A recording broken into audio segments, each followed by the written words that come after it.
Bem-vindo ao Papo Espírita, a espiritualidade na sua vida.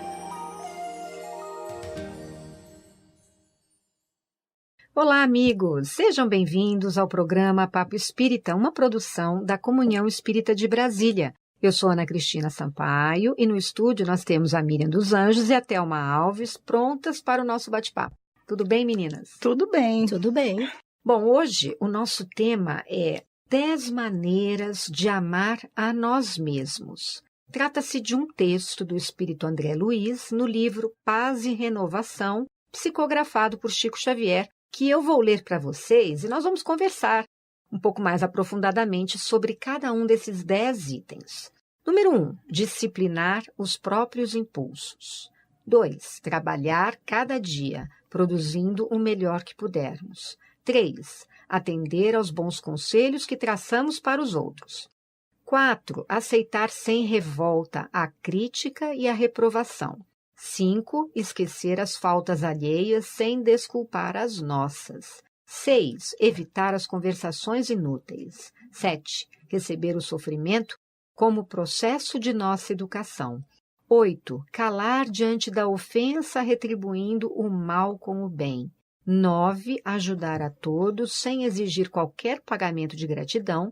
E 10, repetir as lições edificantes tantas vezes quantas se fizerem necessárias, perseverando no aperfeiçoamento de nós mesmos, sem desanimar e colocando-nos a serviço do Divino Mestre, hoje e sempre. Então, nós vamos começar falando sobre a primeira maneira de amar a nós mesmos.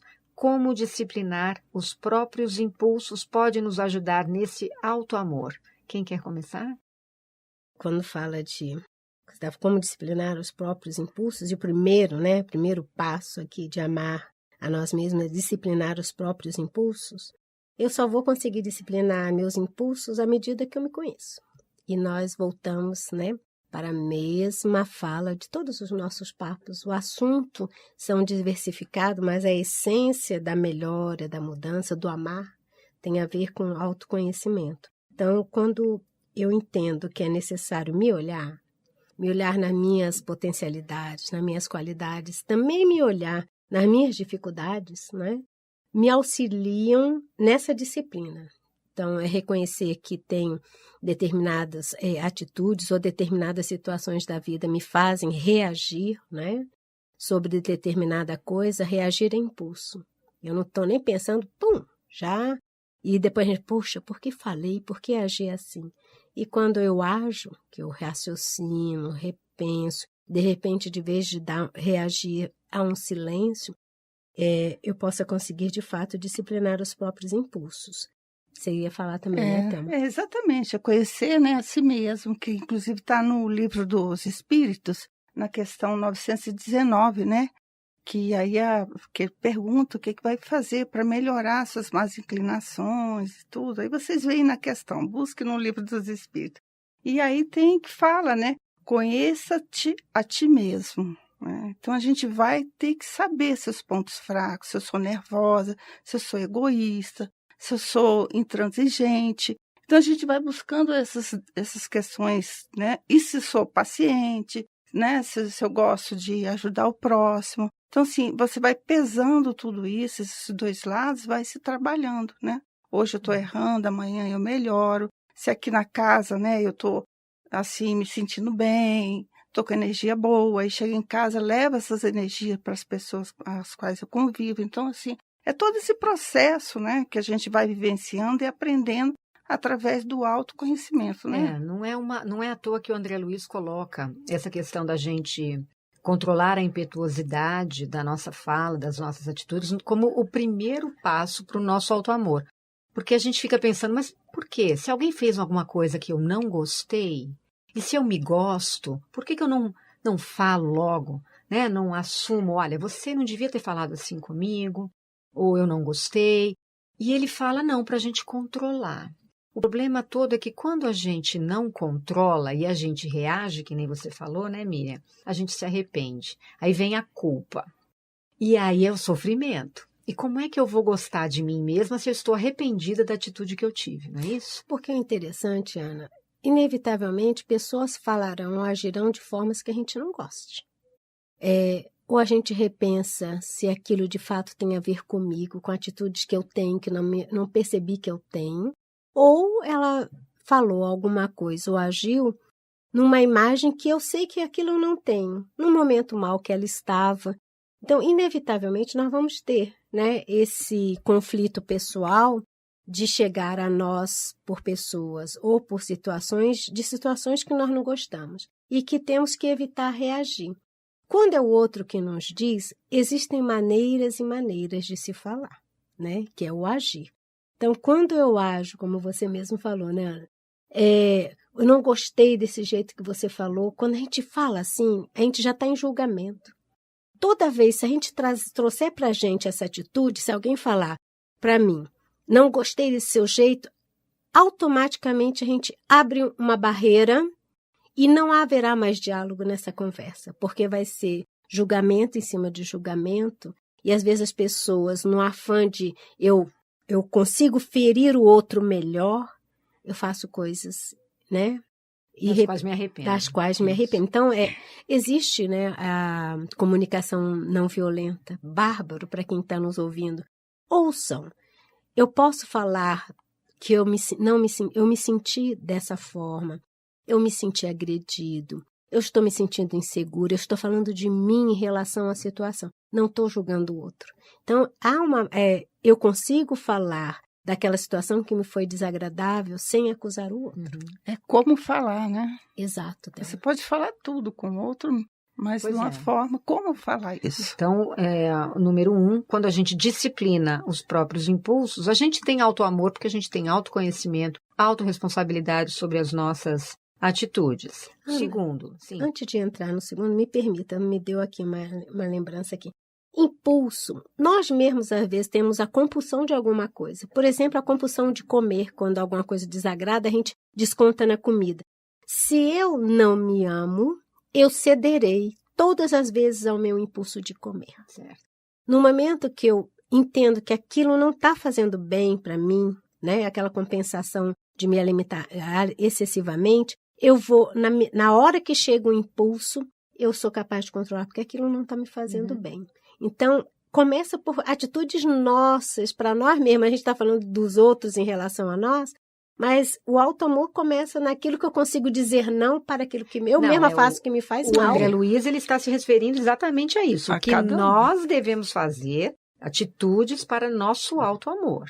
O número 2 que ele fala é trabalhar cada dia produzindo o melhor que pudermos. Então, como que esse trabalho, de forma honesta e no qual nós fazemos o nosso melhor, que é o que ele se refere, nos ajuda a nos amar? Miriam. Menina, hoje eu estou muito tagarela.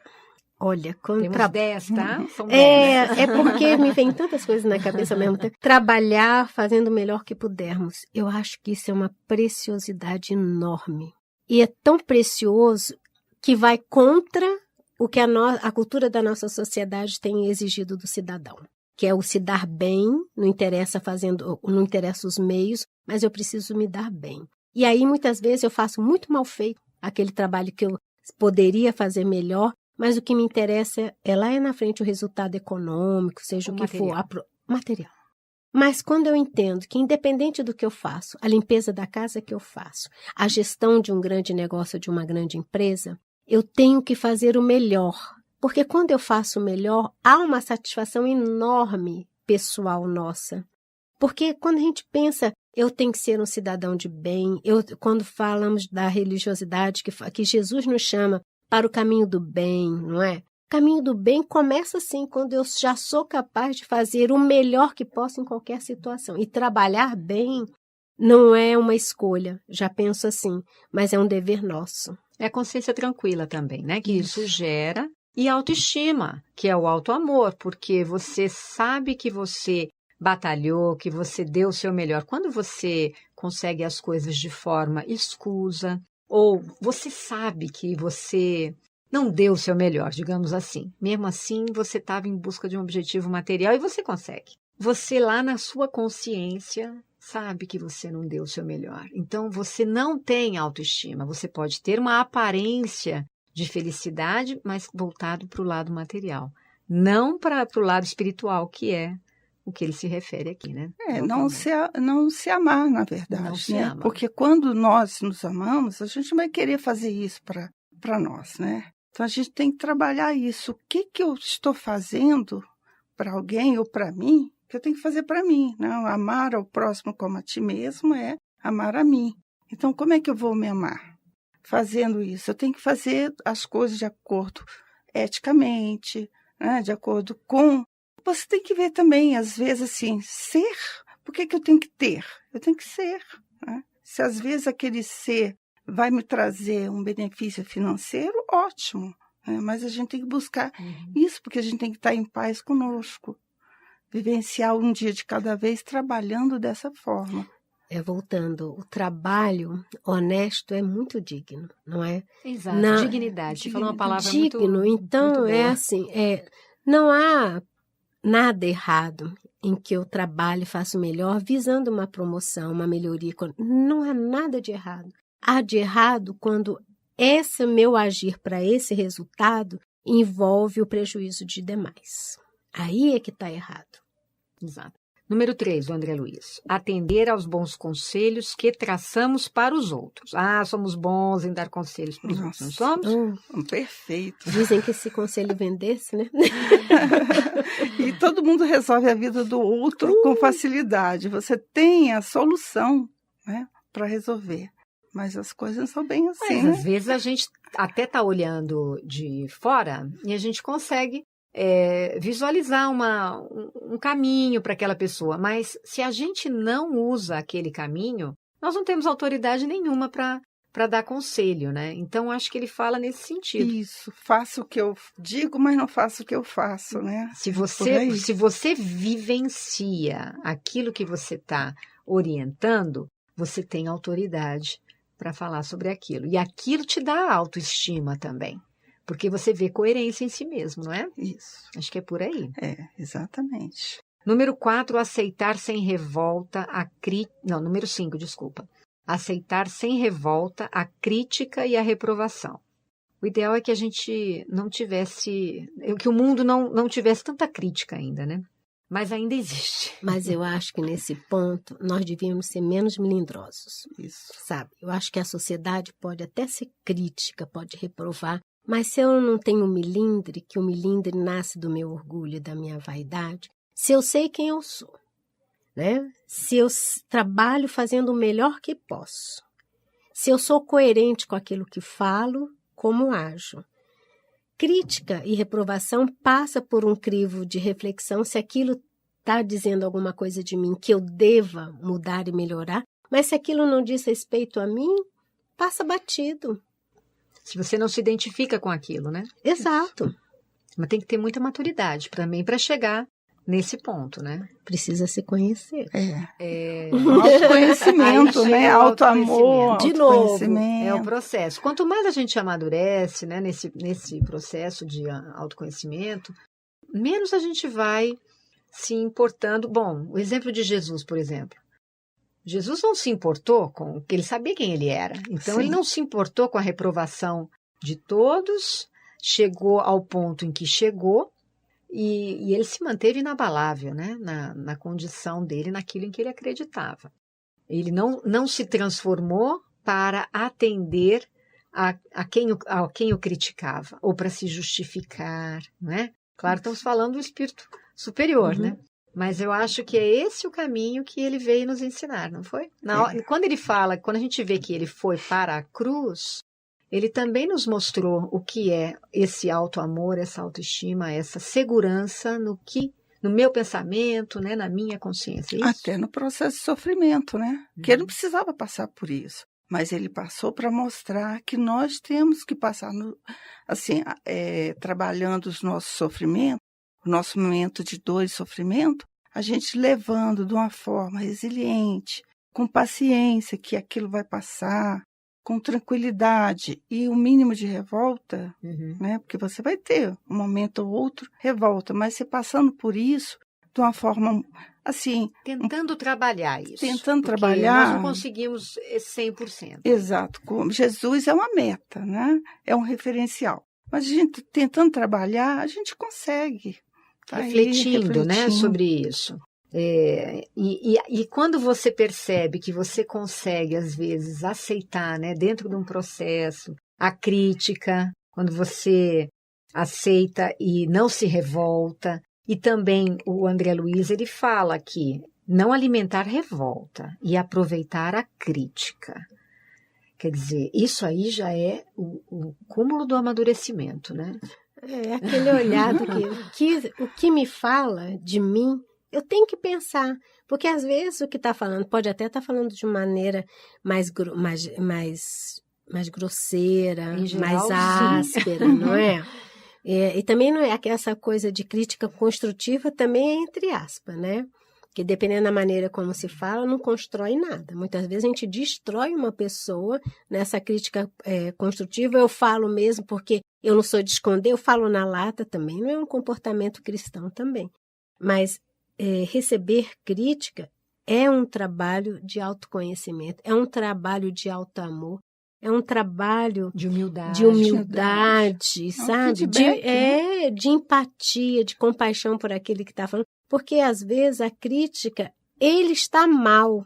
E viu em nós uma pequena atitude, uma pequena frase dentro de um contexto e, coitado, colocou para fora toda aquela necessidade da amargura, da agressividade naquele que deu a primeira chance, que às vezes somos nós que estamos lá. Mas nós também nos tratamos assim também, com críticas, com reprovação, quando somos severos demais num processo de perfeccionismo.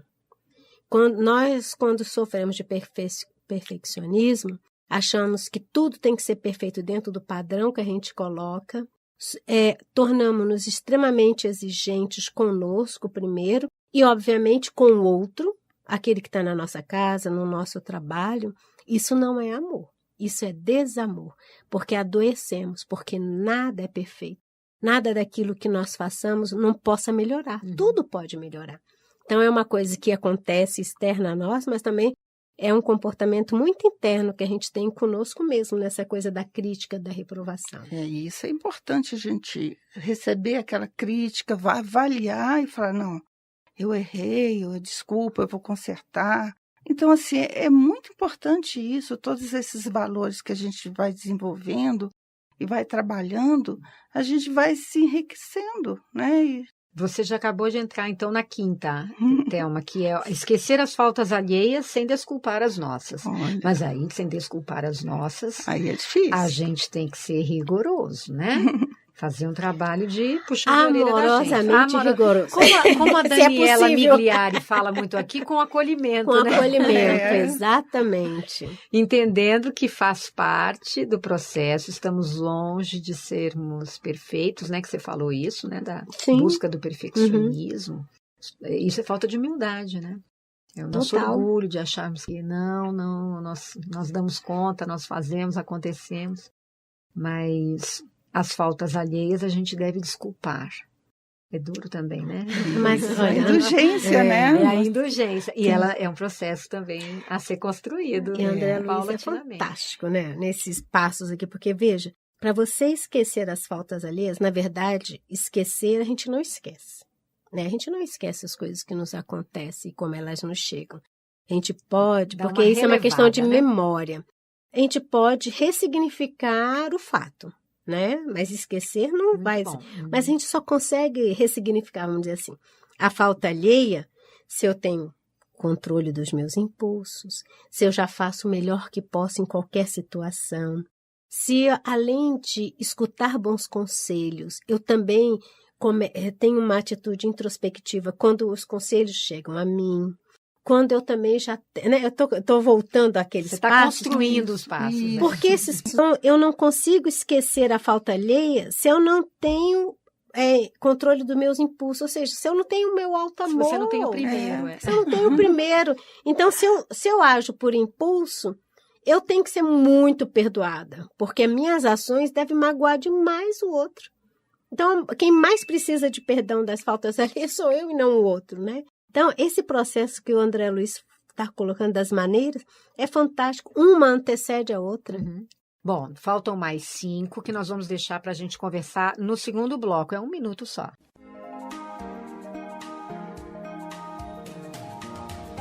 Nós estamos nas redes sociais. No Facebook você pode acessar facebook.com/Comunhão Espírita.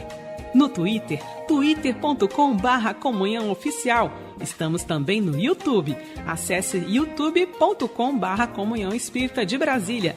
E siga o nosso Instagram, @Comunhão Espírita.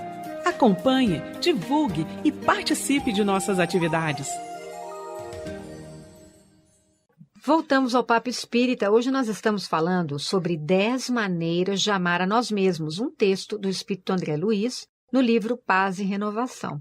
No primeiro bloco, nós falamos das 5 atitudes que nós devemos ter conosco mesmo em busca do nosso auto-amor. A 6ª atitude que André Luiz sugere para o desenvolvimento dessa autoestima é evitar as conversações inúteis. Bom, em tempos de WhatsApp, mídias sociais, como que a gente pode observar essa conduta e que prejuízo ela nos traz?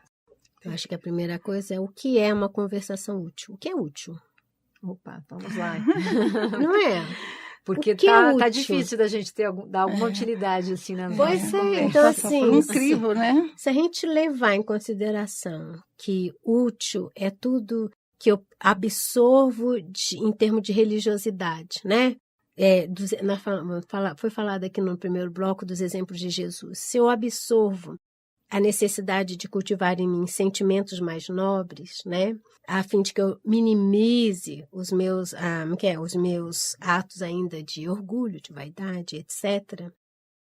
Útil é todo o bem que eu faço a mim e ao outro pautado no exemplo de Jesus.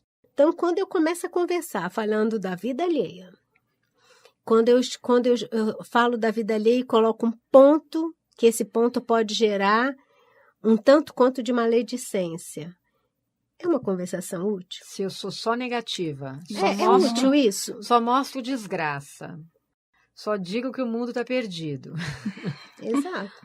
Você está estimulando um contexto negativo, né? Um trabalho que não é necessário. Qual é a utilidade? Qual é a utilidade? Então, assim, o que a gente vai passar para frente tem que ter um crivo mesmo, né? Se aquilo ali essa informação vai ser útil para aquela pessoa que está recebendo, você tem que, ela é verdadeira?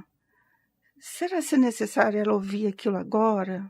Então, assim, você tem que passar por um critério mesmo né? Para você passar uma informação para o próximo. Hoje em dia, no WhatsApp está tudo assim. Você passa, você se empolga. Nem é verdadeiro, nem já é todo verdadeiro, mundo não sabe, né? E divulgando. De repente, nossa, eu passei um negócio e desculpa, sabe? Então fica assim, desagradável, né? E eu acho que isso é uma questão muito, muito séria nos dias de hoje de comunicação instantânea, porque você vê nos grupos as pessoas só criticando, trazendo as coisas negativas, você vai minando as forças das pessoas que estão ali. Então, você tem que ter muita força de vontade para você sair daquele círculo vicioso, né? E não, eu não compactuo com isso, eu não vou ler, eu vou deletar, eu não vou reproduzir, principalmente, né? Porque a gente tem mania de ficar soltando isso. Uhum. E isso está gerando uma desesperança nas pessoas, né? Então, a gente tem que prestar atenção mesmo nesse item aqui, evitar as conversações inúteis do André Luiz. Bom, o número 7, ele fala receber o sofrimento como processo de nossa educação. Como isso nos auxilia? Você amadurece. Eu até assisti uma palestra da Valmirene, até essa que você mandou, né? Tem um caso de uma moça que ela foi no médico, aí constatou que ela estava com câncer, o médico até falou, vê se você me lembra, você assistiu, né? Não, eu assisti. E o médico falou que ela tinha 2 meses de vida, e ela foi muito triste, porque não houve aquela, assim, a afinidade do médico, houve aquela frieza, né? O médico colocou e pronto, vai para casa, e ela foi para casa, triste, decepcionada e tudo, aí ela foi pensar, foi ver o que podia fazer, e descobriu que tinha um hospital, né, com atendimento a pessoas com câncer. E aí ela resolveu ir para lá para ajudar, já que ela estava nos finais da vida dela, 2 meses e tudo. Ficou lá ajudando e passaram-se 6 meses enfim, né? Ela foi curada. Ela foi curada. É um trabalho muito lindo. É uma história verídica que a Valmirene conta justamente na palestra que nos inspirou aqui nesse tema, né? São 10 maneiras de amar a nós mesmos, está lá no YouTube da Comunhão, para quem quiser assistir. E ela conta a história dessa moça que teve o câncer extirpado como um milagre, que a gente sabe que não existe milagre, né? Mas tem todo um processo aí a ser explicado, usando o trabalho voluntário. Ela simplesmente decidiu que ela iria ajudar as pessoas que estavam na mesma situação que ela. Exatamente. Quer dizer, a gente tem que trabalhar, né? Porque a gente não sabe qual é o benefício.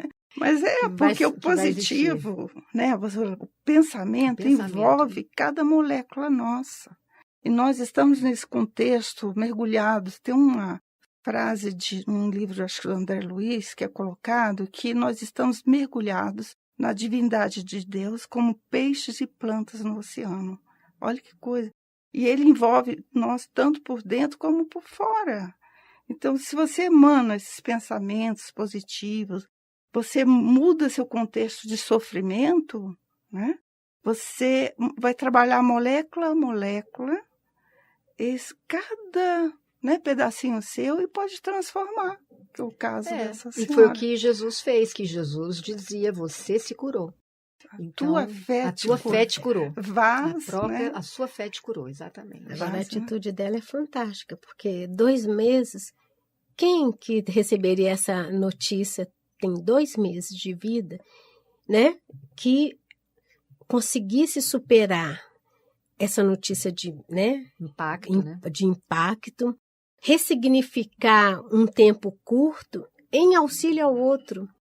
Quando nós ainda estamos no orgulho, quando estamos vivenciando vaidades, né, e egoísmo, a tendência é: o que Deus está fazendo comigo? O que a vida me trouxe? Né? É aquela coisa da revolta, do vitimismo. E aí, de vez daquele impacto, ressignificar por um impulso, para um passo adiante, paralisa. Né? Então, esse exemplo dessa senhora é fantástico. Eu posso tudo desde que eu queira. Enquanto eu não tiver vontade e for dono da minha vontade, eu não dou um passo à frente. Olha, Parar com esse vitimismo, né? Eu vi, assim, eu achei interessante, porque ela não foi para a igreja, ela não foi, né? Poderia ficar revoltada, poderia encher a cara, né? Poderia fazer um monte de coisa.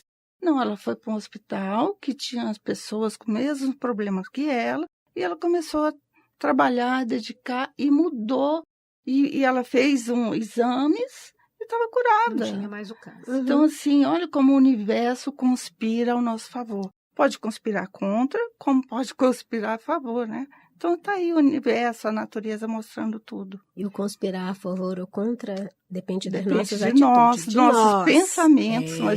Nós temos até programas em relação a, né, anterior. Pensamentos com adoecimentos, né? Já conversamos isso no Papo com a Espírita. doutora Débora, né? Que foi anteriormente. Então, assim, olha como é que toda essa energia positiva, né, é trabalhada.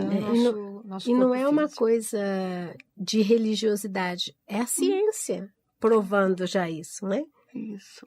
Bom, o André Luiz cita aqui o número 8, calar diante da ofensa, retribuindo o mal com o bem. Isso não é olho por olho, dente por dente. Onde nós ainda estamos. Isso. É simplesmente...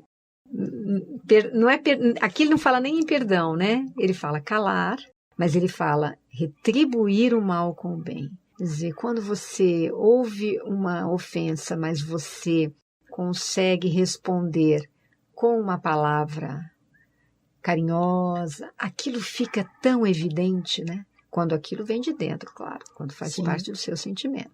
Aquilo fica tão evidente, né? Parece que você está dando a lição para a pessoa. Da sua calma, né? Da sua aceitação daquilo. É que o nosso comportamento ainda humano ainda vem tanto do nosso instinto, né? Então, que se fez de um determinado jeito, a gente quer do mesmo ou mais, né? Então, isso tudo vem dos outros 10 maneiras anteriores do primeiro bloco. Também. E o outro bloco estava já falando para chegar nisso aqui, porque isso aqui, retribuir o mal com o bem, é a total prática de perdão. Com certeza. É mesmo do impulso que eu estava comentando, né? De se alimentar. Uai, quando eu não tenho alto amor e começo a me alimentar, isso eu estou retribuindo um mal com mal. Isso. Eu não estou aceitando a dificuldade. Então, que diferente daquela, né, história que vocês acabaram de contar da senhora, e eu continuo no mesmo processo de me fazer mal, fazer o bem nesse momento é negar a mim mesmo que eu preciso me socorrer, me acolher para parar com esse comportamento que está me fazendo mal. Imagine com o outro. A gente já tem dificuldade para retribuir o mal que fazemos a nós mesmos por uma atitude de bem. Como a gente vai querer? Toma um copo d'água, conta até 10. E como isso influencia na nossa autoestima, porque quando a gente percebe que a gente conseguiu se controlar, né, diante de uma ofensa, você venceu a si mesmo. Isso. Porque é aquela história, não é mais forte quem agride na mesma moeda, é mais forte quem se cala e quem consegue parar a ofensiva, né? Essa é a pessoa forte. Quem consegue dominar seus próprios maus impulsos. E se você ainda retribui o mal com o bem, você vai se sentir uma boa pessoa. Então, isso vai te fazer bem. É isso que o André Luiz fala, né? No 9º, ele fala, ajudar a todos, sem exigir qualquer pagamento de gratidão. Isso. Eita, que esse é bom, né? Isso é ótimo. Isso é ótimo, né? Porque nós temos que fazer as coisas para fazer sem exigir nada, né? Sem esperar nada. Se você vai ajudar aquela senhora a atravessar a rua, ou você vai dar carona para alguém, ou você vai resolver alguma coisa para alguém, não espere. Porque você está fazendo porque você quer. Exatamente. Faça com prazer, faça com disposição, faça com amor. Né? Isso é uma mudança de atitude enorme. É uma mudança de paradigma, né? Total, porque pensa, quando nossos relacionamentos afetivos, em geral, são trocas.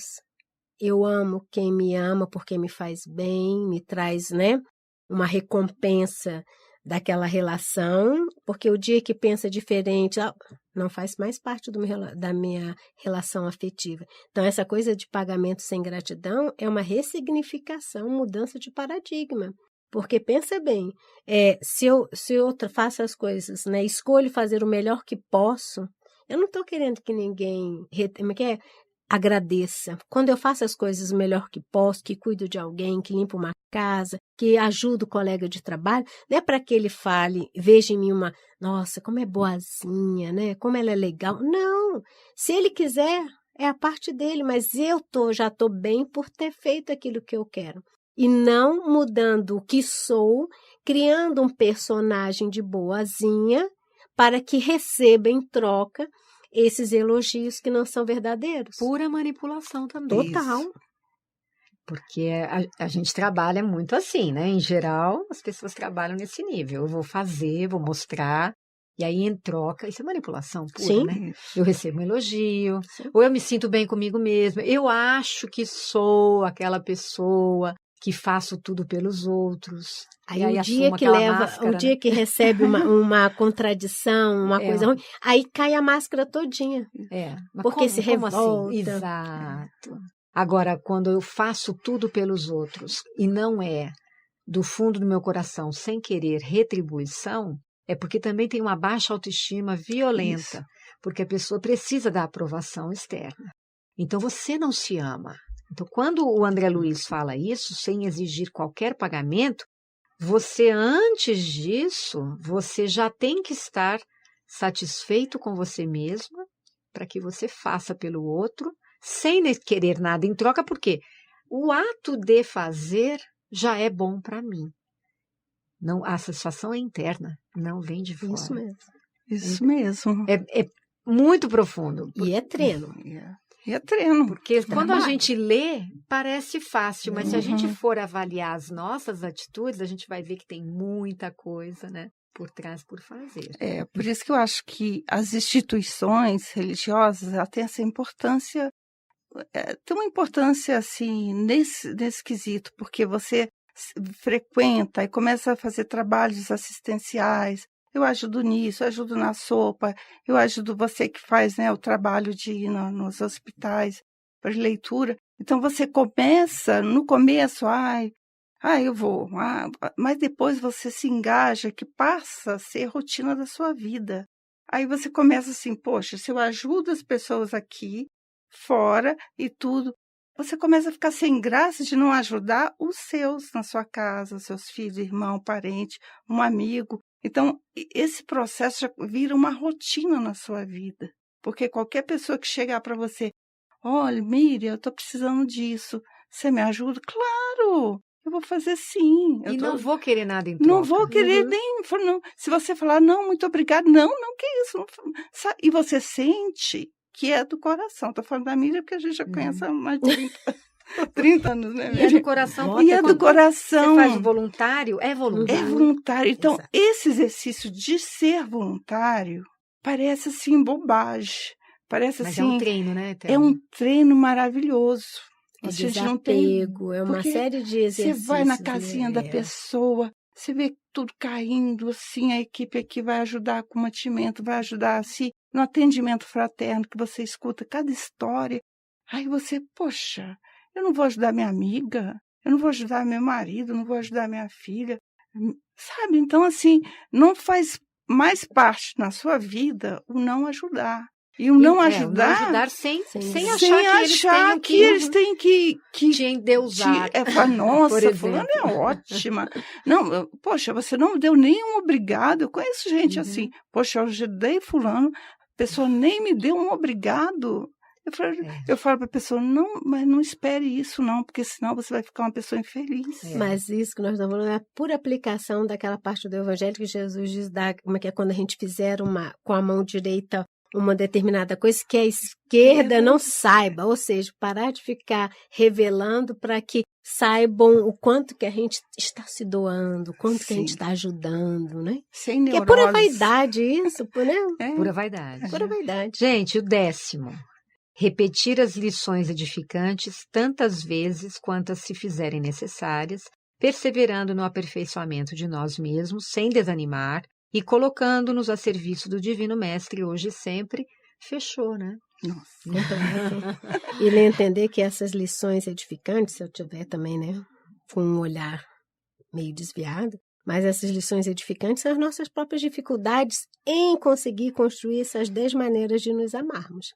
Porque vamos ter dificuldade, vamos tentar, vamos falhar nessa nossa tentativa. Essas lições é para que a gente aprimore a nossa vigilância, nos amemos no sentido de que tentei e errei, mas vou continuar, persistência. Então, quantas vezes se fizerem necessário, abençoando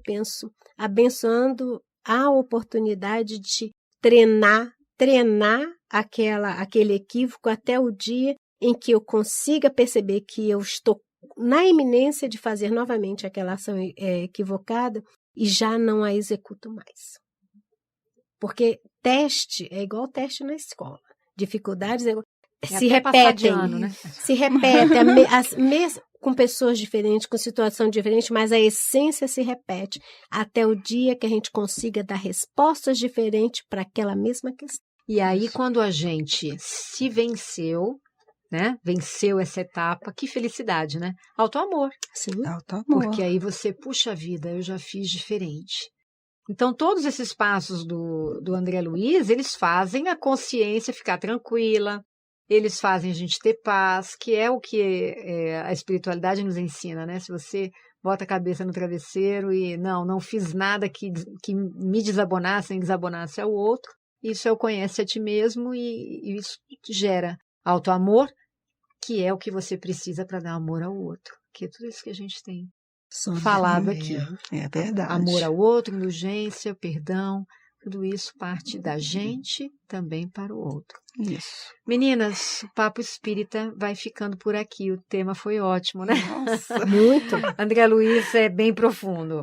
Agradecemos a participação sua, Miriam e Thelma. Muito obrigada. Papo Espírita vai ao ar todas as terças pela Rádio Comunhão na internet, às quintas, pelo nosso canal no YouTube. Você pode se inscrever no canal e assistir a todas as produções da nossa Casa Espírita. Nosso e-mail é radio@comunhãoespírita.com. Miriam, você poderia fazer a nossa prece de encerramento? Obrigada a todos e até a próxima. Até a próxima. Sim.